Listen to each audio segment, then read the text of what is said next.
Hi everybody, welcome back. So today we're going to be having a bit of fun with Craft Buddy's MDF keyrings. Now I have done something with these before, but this time I want to try a couple different methods and see what works.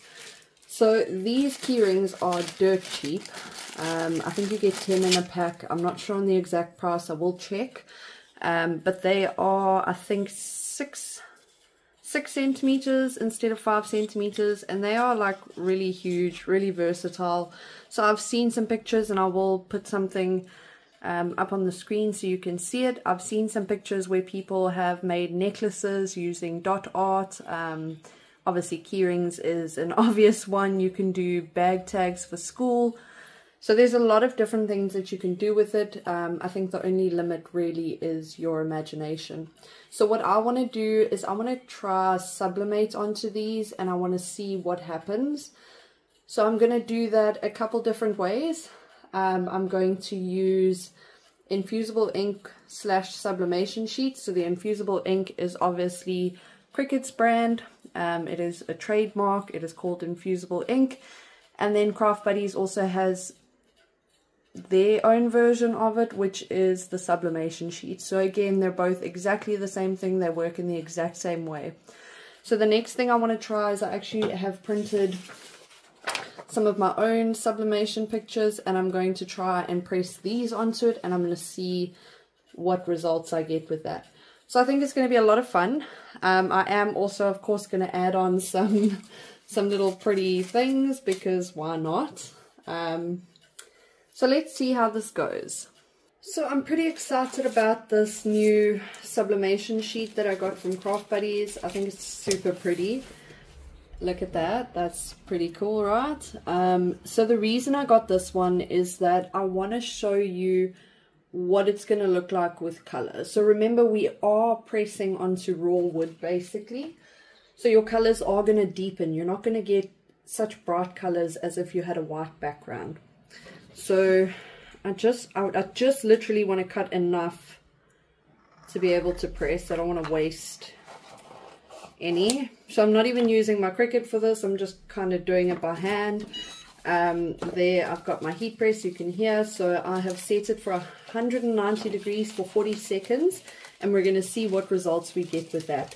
So to test on the heat, what I'm going to do is I've actually got an old disc here. So I've got new ones, and then I've got an older one. So what I want to do is I actually want to use the older one. So I want to use the older one to press first, just to check how our heat settings are. Okay, so I've got it here, and I definitely would suggest using something just to protect your heat press, because I mean, yeah, you don't want these beautiful colors all over your heat press. So I would definitely suggest a parchment paper, a piece of normal paper, some baking paper, obviously not waxed paper, because that will ruin your heat press as well as your design item and possibly your heat mat. So we're just going to place that there, place it nicely in the middle. Okay.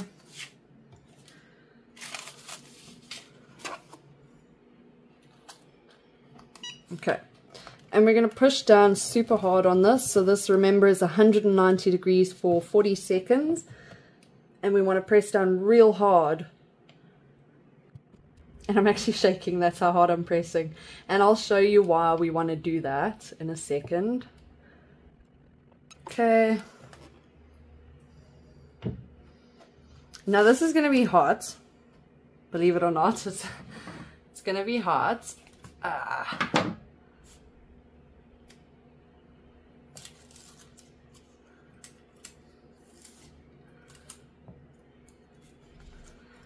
So we should be letting it cool down, but I kind of want to see. So what's happened is the middle hasn't taken, as you can see.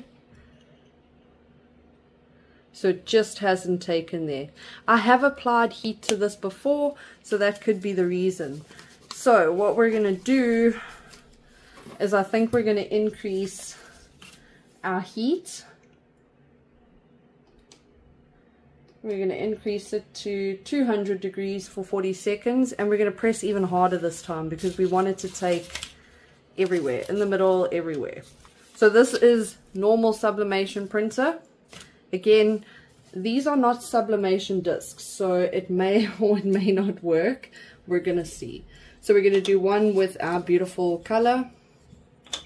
We're going to do one with a black and white print. We're going to do one with our sublimation print if we can get it right.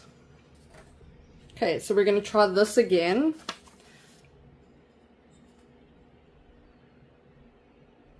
And again, these are not sublimation discs, so if it doesn't work, I mean, it is what it is. We're just experimenting.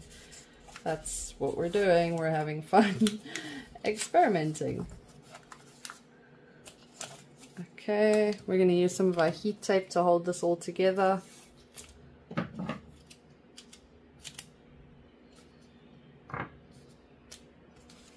And I'm making sure that this is super tight because I don't want it to bulge anywhere.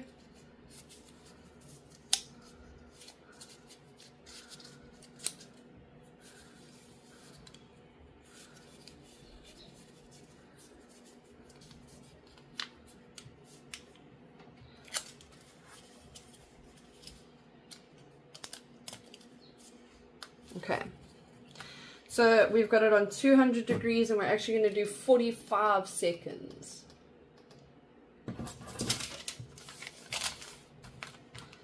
And again, we're going to press super hard down on this. Okay, we're going to give that a couple seconds to cool down before we unwrap it. So I just want to show you, even though this one did not turn out the way I expected, so the one side did, the other side didn't, I'm not going to throw this away. So I was actually on Facebook today and I saw that Craft Buddies has now got the Rust-Oleum Painter's Touch range, and for stuff like key rings I prefer spray paint. So I have ordered some of the clear one. I'll probably go back and order some color, and then I will actually spray paint the messed up ones and make it into something else so that there's no wastage. Okay, so it's cooled down enough to be able to touch it. Now we're going to unwrap it and see if anything happened.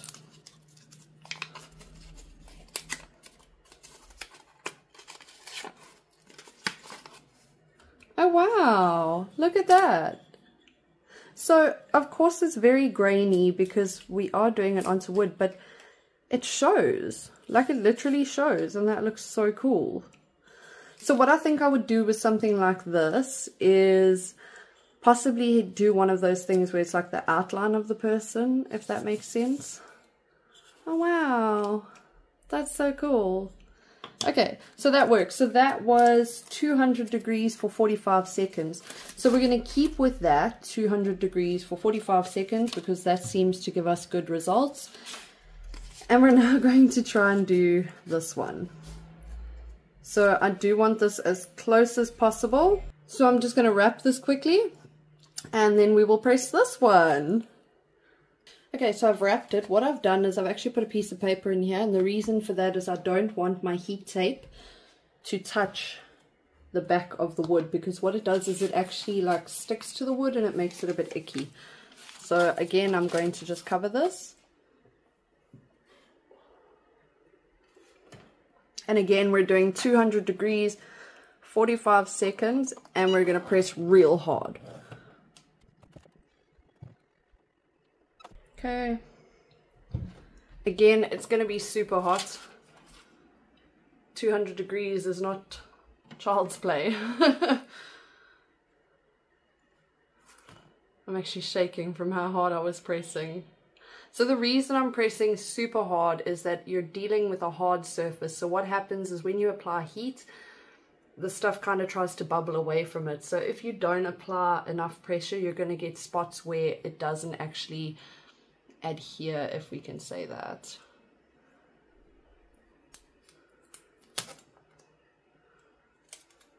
This is still super hot. And you can see I've actually got it on my mat. I should have put something down. That's fine though.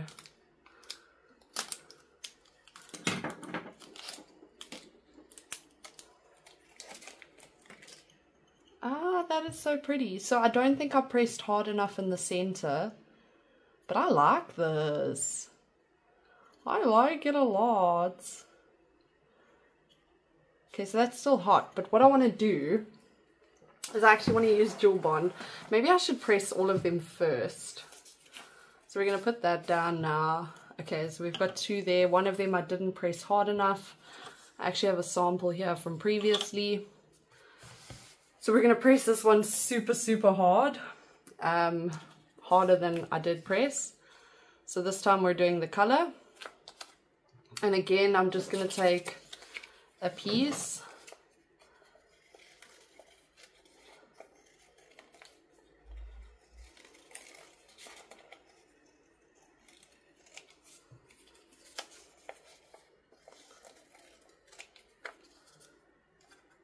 That can work.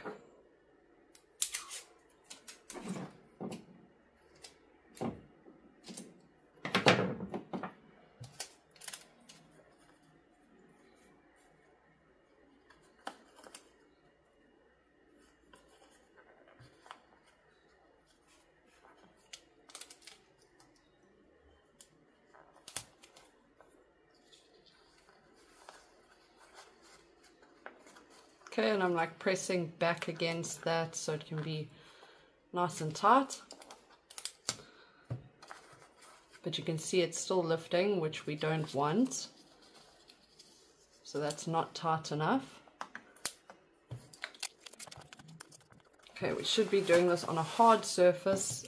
That's one of our problems.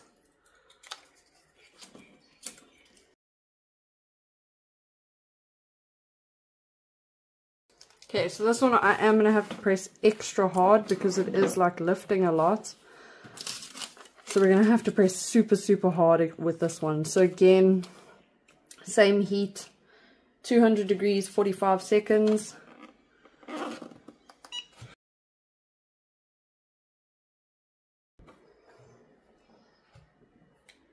Super hot.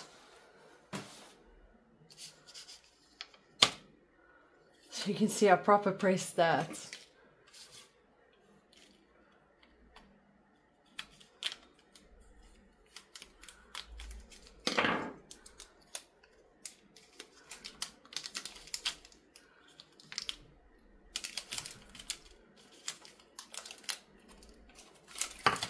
I love it.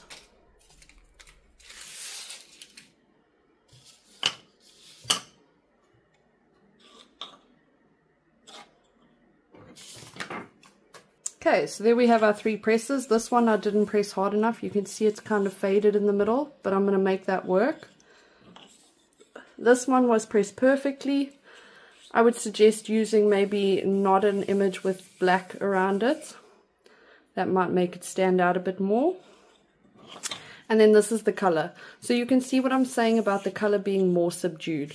So another thing we can try, and I actually want to do it now, is press it on a hard surface instead of a soft surface. So we're going to try one more and we're going to do it that way. Okay, so this is a towel. So I use these sometimes in the kitchen so that surfaces don't get damaged. And it can withstand quite a bit of heat. So we've got that on there. We're going to put this on top. So I haven't taped it down this time. You can see that. And again,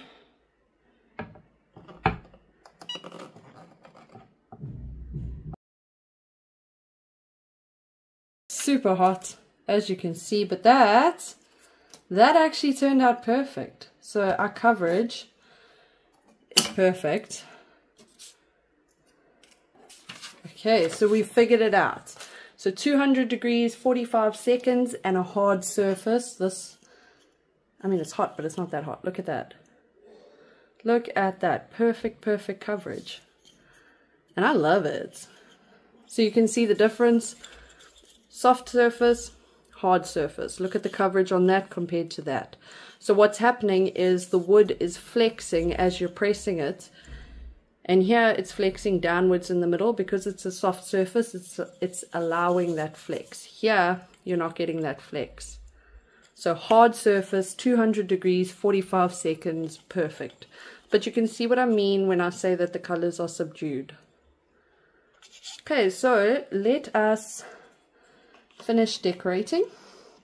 I think we've gone through all the different things that we can try in terms of sublimation and infusible ink. And honestly, I'm pretty happy with the results. I think it turned out exactly as I expected it would. So I went ahead and I cut some decals that I thought would work well. So we're just going to apply these quickly. And I went with white vinyl because our colors are already super like subdued. So I didn't want to add anything dark to it. I kind of wanted it to stand out.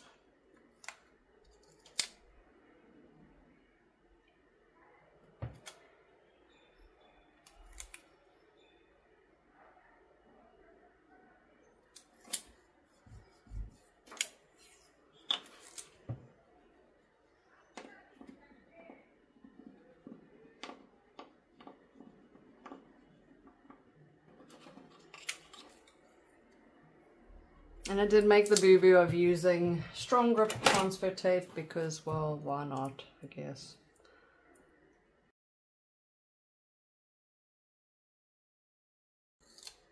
Okay, we're going to have to recut that. Because, wow.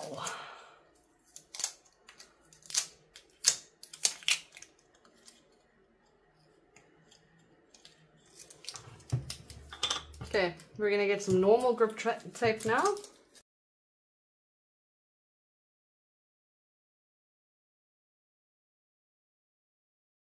Yay. Okay, so for this one, I wanted this one.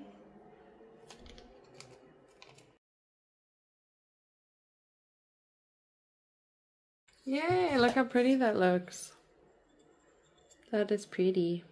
Hello, autumn. Pretty. Okay, we're going to have to recut our blessed decal, so I will do that and I'll be back in 2 minutes. Okay, we have recut our blessed, transferring it using normal grip, not strong grip.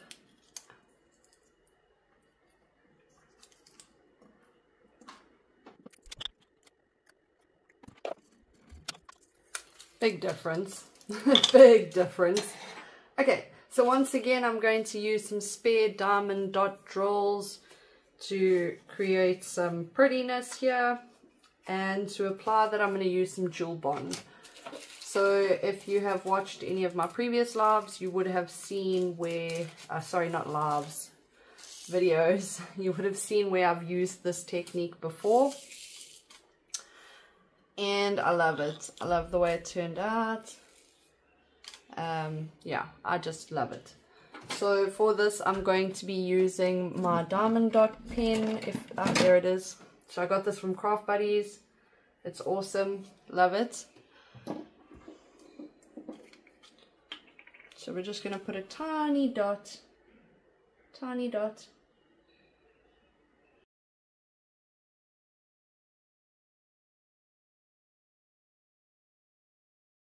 Wow, I guess it helps to know that jewel bond is not clear, it's actually white.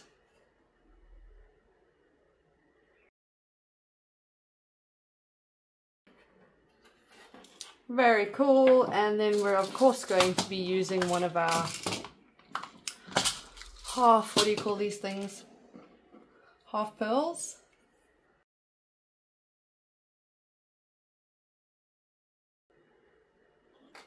Oh, look at that. So pretty. So pretty. Okay, let's put our spare diamond drills back. I don't know if I would have put that, to be honest. I kind of feel like it doesn't really go. Oopsie. Now I've got it on my desk. It's going to bond to my desk. So what I would maybe do is do like a little cluster of these.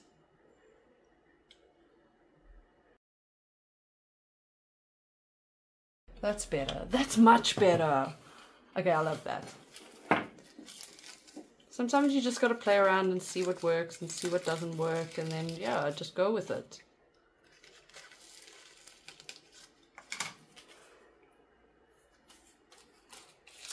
Okay, and for our autumn one, I'm thinking these little ones because they're pretty cool. So what I like about this is a multi-placer. You can actually use it to pick up the bigger ones. Pretty cool. So we would want like, yep, that's what we're going with. Okay, so we're going to do 3 here.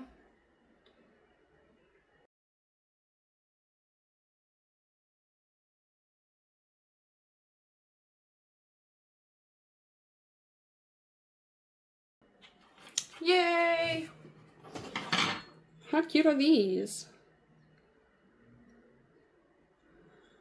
And that one up slightly. Yay! That's cute. Come on. That's cute. So remember, this one I did on a hard surface, this one I didn't, so that's why you have fading there. Imagine it without the fading. So again, 200 degrees, 45 seconds. I love it. Such a simple thing. So simple. So to answer the question, can you sublimate on MDF blanks? So specifically the key rings? Yes, you can. You just have to have the right technique. And you have to be realistic about what you're going to get out of it. So if you're wanting something with bright, vivid colors, it's probably not going to happen. You would probably need some sort of spray to put over it. So what I do want to do is I've ordered some of the triple glaze, the Rust-Oleum triple glaze from Craft Buddies, and I do just want to seal these with that. So once I get that and I seal it, I will just update you on the progress, let you know how it came out, if it was a good thing to do, a bad thing to do.